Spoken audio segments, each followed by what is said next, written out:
Hello friends, welcome to AKSIS academy daily current affairs. ముందుగా మీ అందరికీ బక్రీద్ శుభాకాంక్షలు. సో అలాగే before we go to the session, నేను ఇచ్చినటువంటి క్వశ్చన్ చూస్తే ఇందులో ఏ పర్టికులర్ యూనో బ్యాండ్ అనేటటువంటిది 5Gలో అంటే ఏ జనరేషన్ ఆఫ్ ఇంటర్నెట్ సర్వీసెస్ 3 బ్యాండ్స్లో వర్క్ అవుతుంది, low, mid and high frequency spectrum అనేది. ఆన్సర్ 5G అండి. 5G అనేటటువంటిది ఇలా వర్క్ అవుతుంది. సో అలాగే before we go to the session, if you're looking for UPSC admissions, అట్లాగే group 1 and group 2 both AP and Telangana, so దయచేసి కింద నెంబర్కి కాల్ చేయండి, they'll give you all the details. ఇక ఈరోజు టాపిక్లో కనుక మనం వెళ్తే, పీడిఎస్ సిస్టమ్ అంటే పబ్లిక్ డిస్ట్రిబ్యూషన్ సిస్టమ్, ప్రజా పంపిణీ వ్యవస్థ. సో ఇది ఆల్రెడీ మనందరికీ తెలిసినటువంటి విషయమే. అయితే దీనికి సంబంధించి పిల్ఫరేషన్స్ అనేవి ఎక్కువ ఉన్నాయి. అంటే ఈ ప్రజా పంపిణీ వ్యవస్థలో చాలా వరకు కూడా ఈ ఫుడ్ గ్రెయిన్స్ అనేటటువంటివి పక్కదారి పడుతూ ఉంటాయి. సో దీన్ని సరిచేయడానికి ప్రభుత్వం చాలా ప్రయత్నాలు చేసింది, కొంతవరకు సరిచేయగలిగింది. అయితే ఇప్పుడు వచ్చినటువంటి ఆర్టిఫిషియల్ ఇంటెలిజెన్స్ని దీనిలో వాడుకోవాలనే ఉద్దేశంతో సార్థక్ పీడిఎస్ స్కీమ్ అనేటటువంటి ఒక పథకాన్ని తీసుకొచ్చింది. ఈ సార్థక్ పీడిఎస్ స్కీమ్ అనేటటువంటి దాంట్లో భాగం ఏంటంటే టెక్నాలజీ ట్రాన్స్పరెంట్ స్మార్ట్ పీడిఎస్, అంటే నూతన సాంకేతికతలతో చాలా ట్రాన్స్పరెంట్గా ఈ పీడిఎస్ సిస్టమ్ని తీసుకోవడం. మేరా రేషన్ అనేది చెప్తున్నారు దీనికి సంబంధించి. దీని తాలూకా నేమ్ కూడా scheme for assistance in ration transport and handling with automation in PDS.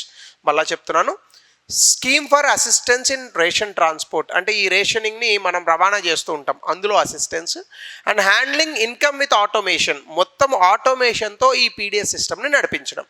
So దీనికి అనేక రకాలైనటువంటి కీ ఫీచర్స్ చెప్పారు. Like financial assistance, fair price షాప్స్కి అంటే రేషన్ షాప్స్కి మార్జిన్ పెరిగేటట్టుగా చేస్తారట, ఆటోమేషన్ మోడరైజేషన్ చేస్తారు, సిటిజన్ సెంట్రిక్గా ఉంటుందట, రియల్ టైంలో ఆర్టిఫిషియల్ ఇంటెలిజెన్స్తో అనలిటిక్స్ చేస్తారట, transparency and security and sustainability ఉంటుందట ఇవి. సో అసలు ఫస్ట్ ఆఫ్ ఆల్ ఈ స్కీమ్ ఏంటి అనే కాన్సెప్ట్ నుంచి విత్ బేసిక్స్ మనం మొదలు పెడదాం. ముందుగా cabinet committee on economic affairs Sarthak public distribution స్కీమ్ని 25,000 కోట్ల రూపాయలతో, అంటే కేవలం ఇది modernising of the PDS system అంటే ప్రజా పంపిణీ వ్యవస్థను ఆధునీకరించేందుకు గాను చేస్తున్నటువంటి ప్రయత్నానికి ఈ 5 ఏళ్లకు 25,000 కోట్ల రూపాయలు ప్రకటించారు. దాన్నే మోడర్నైజేషన్ ఆఫ్ పీడిఎస్ అని అంటారు. ఇందులో artificial intelligence, machine learning, block chain, natural language processing, ఈ పర్టికులర్ టెక్నాలజీస్ని ఇంటిగ్రేట్ చేస్తారు. అలాగే లీగల్ ఫ్రేమ్వర్క్ సపోర్ట్లో కనుక మనం చూస్తే, నేషనల్ ఫుడ్ సెక్యూరిటీ యాక్ట్ ఏదైతే ఉందో 2013లో మనం తీసుకొచ్చాం. అంటే దేశంలో ఎవరు ఆకలితో చనిపోకూడదు అనే ఉద్దేశంతో ఫుడ్ గ్రెయిన్స్ అనేటటువంటి వాటిని ఒక లీగల్ ఏమంటాం మనము, నేషనల్ ఫుడ్ సెక్యూరిటీ యాక్ట్లో భాగంగా ఇట్స్ ఎ లీగల్ రైట్, అంటే చట్టబద్ధమైన హక్కు ఏది, ఫుడ్ గ్రెయిన్స్ని పొందడం. ఆ విధంగా తీసుకొచ్చాం. సో దీన్ని బలోపేతం చేయడానికే ఈ యొక్క సార్థక్ స్కీమ్ని తీసుకొస్తున్నారు. అయితే వివరాల్లో కనుక వెళ్తే ఈ సార్థక్ స్కీమ్ అంటే ఏంటి? ఫస్ట్ ఆఫ్ ఆల్, సార్థక్ అనేది stands for scheme for assistance in ration transport and handling income with automation in PDS. ఇది అంబ్రెల్లా స్కీము. దేనికి? పబ్లిక్ డిస్ట్రిబ్యూషన్ సిస్టమ్ అనేటటువంటిది ఏదైతే ఉందో, అంటే ఇండియాలో ఉన్నటువంటి ప్రజా పంపిణీ వ్యవస్థ, అలాగే జాతీయ ఆహార భద్రత చట్టం, ఈ రెండిటిని కూడా మనం బలోపేతం చేయడానికి ఈ యొక్క సార్థక్ స్కీమ్ని తీసుకొచ్చాం. ఇది ఆల్రెడీ ఉన్నటువంటి 2 స్కీమ్స్లో దీన్ని ఇంటిగ్రేట్ చేస్తారు. ఒకటి intra state movement and FPS dealer margin under NFSA. Inter state అంటే ఏంటి? రాష్ట్రము రాష్ట్రానికి మధ్య జరుగుతుంటే అది ఇంటర్ స్టేట్, రాష్ట్రం లోపల జరుగుతుంటే అది ఇంట్రా స్టేట్. అలా జరిగేటటువంటి ఈ ఫుడ్ గ్రెయిన్స్ మూమెంట్కి, అలాగే fair price shop, ration shop డీలర్లకు వచ్చేటటువంటి మార్జిన్, ఇది ఆల్రెడీ నేషనల్ ఫుడ్ సెక్యూరిటీ యాక్ట్లో ఉంది. దీంతోపాటు స్మార్ట్ పీడిఎస్ అని చెప్పేసి వేలుముద్రలు అవి వేయించుకొని పీడిఎస్ ఇస్తున్నారు. ఈ స్కీమ్స్ని ఇందులో ఇంటిగ్రేట్ చేసి ఆర్టిఫిషియల్ ఇంటెలిజెన్స్ని వాడతారు. అలాగనే దీని తాలూకా ఆబ్జెక్టివ్ గురించి మనం చెప్పుకునే ముందుగా మీ అందరికీ పీడిఎస్ సిస్టమ్ గురించి నేను గతంలో చాలా వివరించాను. 2-3 క్లాసెస్ దాని మీద చేశాను. పీడిఎస్ సిస్టమ్ గురించి నేను వివరించినటువంటి క్లాసెస్ని మీరు ఇంటర్నెట్లో కనుక ఒకసారి టైప్ చేస్తే మీకు అవి కనిపిస్తాయి. 1945 ఆ ప్రాంతంలో మనకి అప్పటికే పీడిఎస్ సిస్టమ్ ఉంది. అసలు యాక్చువల్గా చెప్పాలంటే మొదటి ప్రపంచ యుద్ధం తర్వాత భారతదేశంలో చాలా ఒక ఫెమైన్ లాంటి పరిస్థితులు వస్తాయి, చాలా విపరీతమైన క్షామం వస్తుంది. 1939 ఆ సమయంలో బెంగాల్లో చాలా విపరీతమైన ఇబ్బందులు వస్తాయి. రెండవ ప్రపంచ యుద్ధం కూడా మొదలవుతుంది. ఆ సమయంలో బెంగాల్, ముంబై ఇలాంటి ప్రాంతాల్లో ఆహార ధాన్యాల కొరత ఏర్పడుతుంది. అందుకని చెప్పేసి రేషన్ వ్యవస్థను ఈ ప్రాంతాల్లో ప్రవేశపెట్టారు. 1945 ఆ సమయం వచ్చేసేటటువంటి నాటికి రేషన్ వ్యవస్థ మొత్తం దేశమంతా కావాలనే ఒక ఆలోచన వచ్చింది.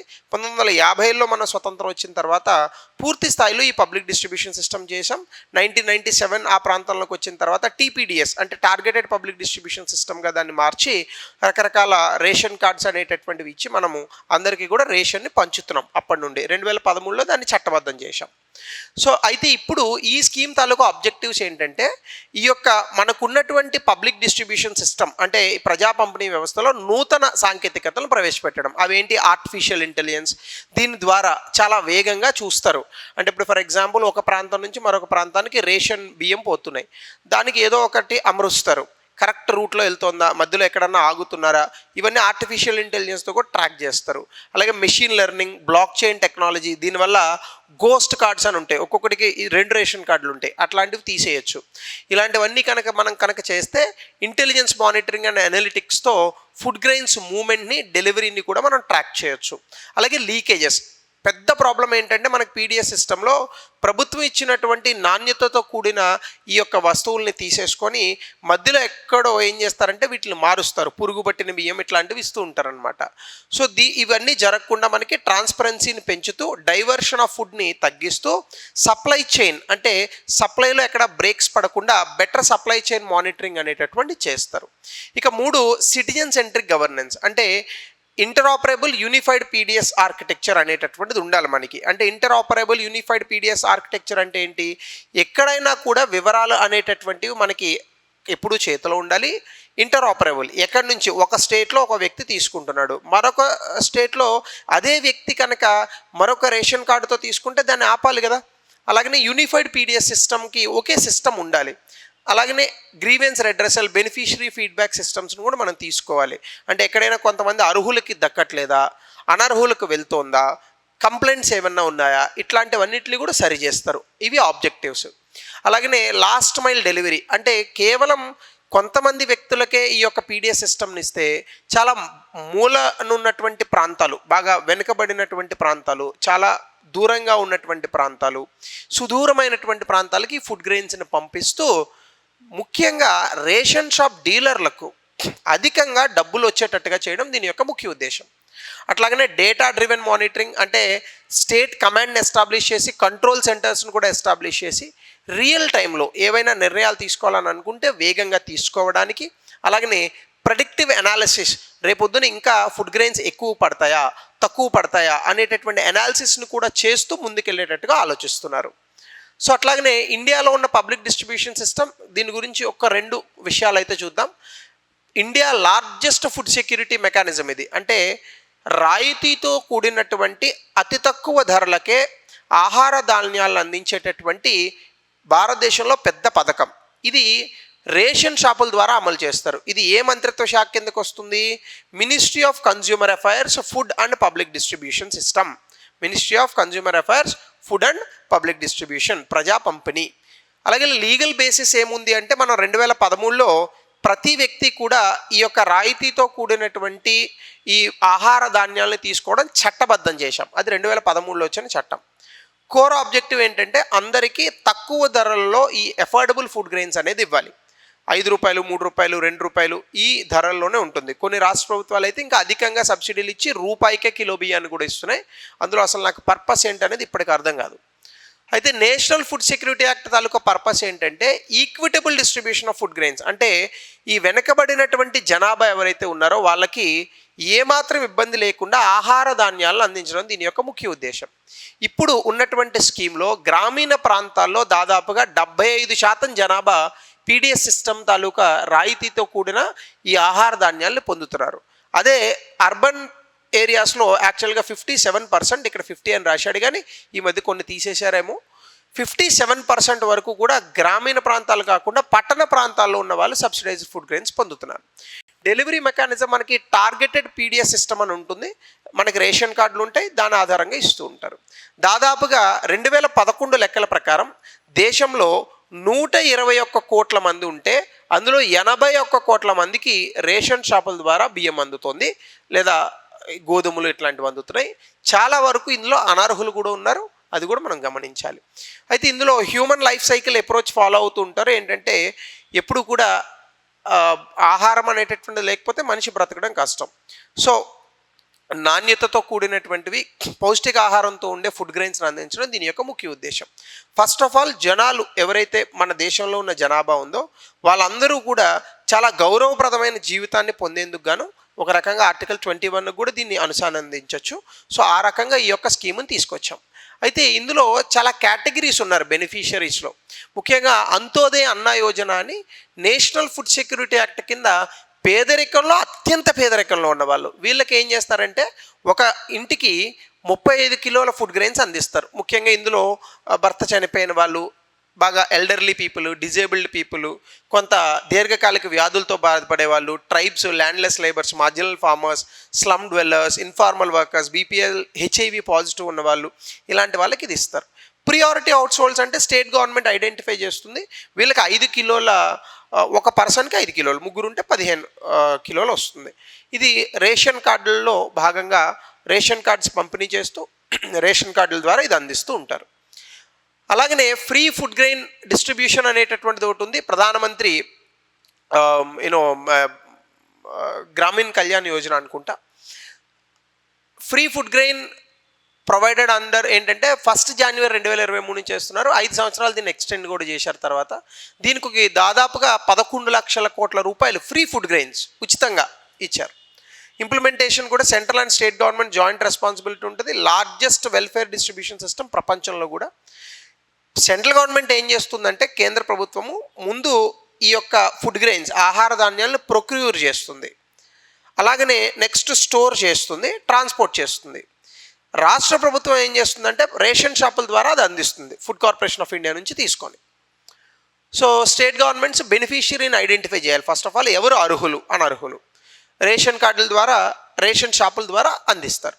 అలాగే స్టేట్స్, యూనియన్ టెరిటరీస్ వీటితో పాటుగా, అంటే సాధారణంగా మనం ఇచ్చేది స్టాపుల్ ఫుడ్ అంటాం, ఏది బియ్యము, గోధుమలు, ఇవి కాకుండా పప్పులు, ఆయిల్స్, సాల్ట్, షుగరు ఇట్లాంటివి కూడా ఇవ్వచ్చు.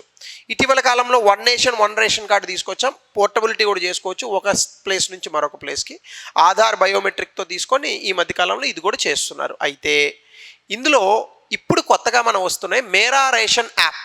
ఇదేంటంటే ఎఫ్పిఎస్ షాప్స్ ఎక్కడున్నాయి, లొకేషన్ చెప్తారు, ట్రాన్సాక్షన్ హిస్టరీ అన్ని తాలూకా ఉంటాయి. ఆల్రెడీ ఇది 1 కోటి మంది డౌన్లోడ్ చేసుకున్నారు. అలాగే అన్నమిత్ర యాప్, ఇందులో కూడా పీడిఎస్ ఆపరేషన్స్లో ఎఫిషియన్సీని పెంచుతారు, స్టాక్ ఎక్కడుంది ట్రాక్ చేస్తారు, ఇన్స్పెక్షన్స్, కంప్లైన్స్, నాణ్యత ఇవన్నీ చెక్ చేయడానికి అన్నమిత్ర యాప్. ఇట్లా రకరకాల ప్రయోగాలను ప్రభుత్వం చేస్తోంది.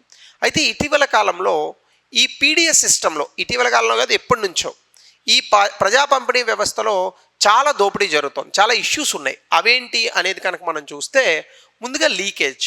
2024 నవంబర్లో ఒక రిపోర్ట్ వచ్చింది ప్రభుత్వం. దాని ప్రకారం దాదాపు ప్రభుత్వం పంచుతున్నటువంటి 28% ఈ యొక్క ఫుడ్ గ్రెయిన్స్ అనేటటువంటివి అనుకున్న మాదిరిగా ఆ యొక్క అర్హులకు వెళ్ళట్లేదు. మరి దీన్ని ఆపాలి కదా, అందుకే ఈ సార్థక్ స్కీమ్. 2 exclusion errors.